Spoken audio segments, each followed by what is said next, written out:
ঘরে ঘরে পৌঁছাতে হবে, মানুষ যেন জানে যে বাংলাদেশ স্বাধীন হওয়ার অর্থ হলো তার নিজের পরিবর্তন, ব্যক্তির পরিবর্তন, সুযোগের পরিবর্তন, তার ছেলে মেয়ের ভবিষ্যতের পরিবর্তন। এটা যেন প্রত্যেকে বুঝে নেয় এবং আজকের তরুণ সমাজকে বোঝানো যে এই দেশ এটা তোমাদের হাতে, তোমরা এটাকে তোমাদের মনের মতো করে গড়ে তুলবে। তোমরা যেগুলো স্বাধীন করতে পেরেছো, তোমরা এটাকে তোমাদের মনের মতো করে গড়তেও পারবে এবং তোমাদের দেখে সারা দুনিয়া শিখবে কিভাবে একটা দেশ, একটা তরুণ সমাজ গ্রহণ করতে পারে এবং তাকে পাল্টে ফেলতে পারে। তাদেরকে আমি বারে বারে এমনি উপদেশ দিই যে পুরনোদের বাদ দাও, তাদের এই পুরনো চিন্তা দিয়ে এটার মুক্তি আমাদের হবে না করি, সারা দুনিয়ার মধ্যে এটা হবে না। এটা শুধু বাংলাদেশের কথা না, সারা দুনিয়াকে জুড়ে কথা বলছি। তোমাদের মধ্যে যে শক্তি আছে, যে ক্রিয়েটিভিটি আছে, সৃজনশীলতা আছে, সেই সৃজনশীলতাকেও কাজে লাগাতে হবে। এটা শুধু বই খাতাটা লেখার জিনিস না, এটাকে প্রকাশ করার জিনিস, স্থাপন করার জিনিস। এটা করা, এটা আমরা এই আজকে আমাদের পুরো কাজটা হলো, দায়িত্বটা হলো তারা যেটা অর্জন করে নিয়ে এসছে, এখন তাদেরকে দিয়ে এটাকে করিয়ে দেওয়া, আমাদের সমস্ত কাঠামোগুলো পরিষ্কার করে দেওয়া। সরকার বলে একটা জিনিস আছে, কিন্তু মানুষের কোনো আস্থা নেই। মানুষ মনে করে সরকার একটা দমন পীড়নের একটা যন্ত্র, যেখানে পায় যেখানে সুযোগ পায় তারা একটা কষ্ট দেওয়া, তার থেকে নিংড়ে দেওয়া, যে সকল স্তরে। এটা হলো তার থেকে কেমন ভাবে সামাল দিতে হবে তাকে, এটা ভয়ের একটা জিনিস, তাকে সামাল দিয়ে চলা। এটা হলো সরকার। এটা সরকার হতে পারে না। সরকারকে দেখে মানুষের বুক ফুলে উঠবে যে আমাকে সাহায্য করবে, আমাকে রক্ষা করবে, আমার সরকার আমার জন্য দাঁড়াবে। সরকার তার জন্য দাঁড়ায় না কোনো সময়। যে সরকার হবে, সে সরকার মানুষকে রক্ষা করবে, মানুষের আস্থাভাজন হবে। কেউ জোর করে তাকে বলার ভালো এটা না। সে নিজে নিজে বিশ্বাস করবে সরকারি লোক দেখলে বলবে আমার লোক, আমাকে রক্ষা করার লোক।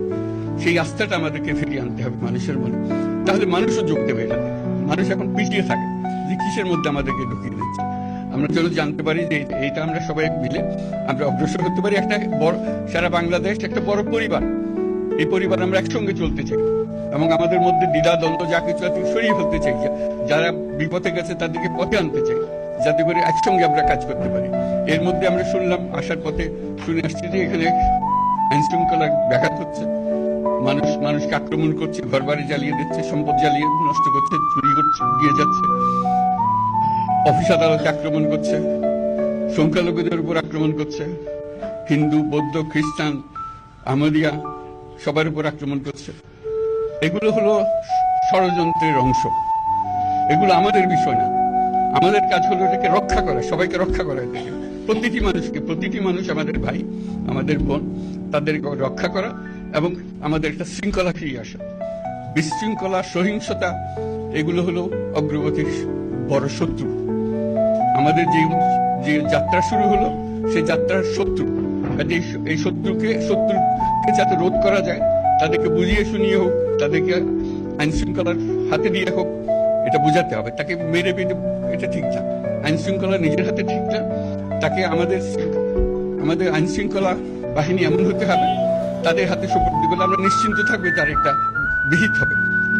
এমনগুলো আমরা হাতে দিয়ে দিলাম, 2 টাকা দিয়ে আবার ছেড়ে দিল, এটা যেন আবার না। আমাদের সেই আস্থাটা আমাদেরকে আনতে হবে। কাজে আইন শৃঙ্খলাটা এখন আমাদের প্রথম কাজ। এই আইন শৃঙ্খলা ঠিক না হওয়া পর্যন্ত এটা আমরা অগ্রসর করার জন্য পদক্ষেপ নিতে পারবো না। আপনারা আমার উপরে আস্থা রেখে আমাকে জানিয়েছেন, ছাত্ররা আমাকে আহ্বান দিয়েছে, সেটাতে আমি সাড়া দিয়েছি।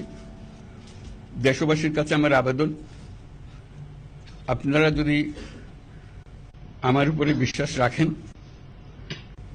আমার উপরে ভরসা রাখেন, তাহলে নিশ্চিত করেন যে দেশে কোনো জায়গায় কারো উপরে হামলা হবে না। এটা আমাদের প্রথম দায়িত্ব। এটা যদি আমি করতে না পারি, এটা আমার কথা যদি না শোনেন আপনারা, তাহলে আমার প্রয়োজন এখানে নাই। আমাকে বিদায় দেন, আমি আমার কাজে থাকি, সেখানে আমি ব্যস্ত থাকি। যদি আমাকে প্রয়োজন মনে করেন, তাহলে আমাকে প্রয়োজন মনে করলে আমাদেরকে দেখাতে হবে যে আমার কথা আপনারা শোনেন।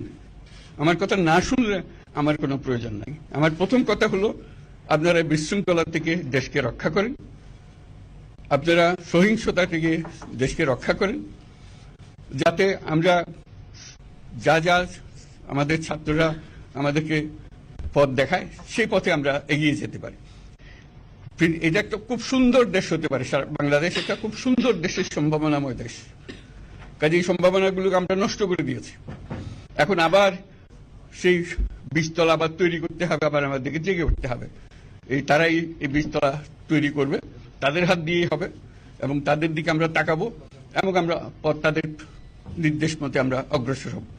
এখানে সরকারি কর্মকর্তা কর্মচারী যারা আছেন, সেনাবাহিনী, বিমান বাহিনী, নৌবাহিনী প্রধানরা যারা আছেন, তাদের প্রতি অনুরোধ, আমরা একটা পরিবার, এইটার মধ্যে যেন আমাদের গোলযোগ না হয়, আমরা একযোগে একসাথে চলতে পারি এবং আমরা তড়িৎ গতিতে একটা সুন্দর বাংলাদেশ গড়ার পথে এগিয়ে যেতে পারি। সেটাই আমার কামনা। আপনাদের সবার কাছে আবেদন, আমাদেরকে সেই সুযোগ দেন, আমরা সেই পথে আমরা যেন অগ্রসর হয়ে নিজের প্রশান্তি পাই। পৃথিবীর সবাই আগ্রহ করে তাকিয়ে আছে আমাদের দিকে।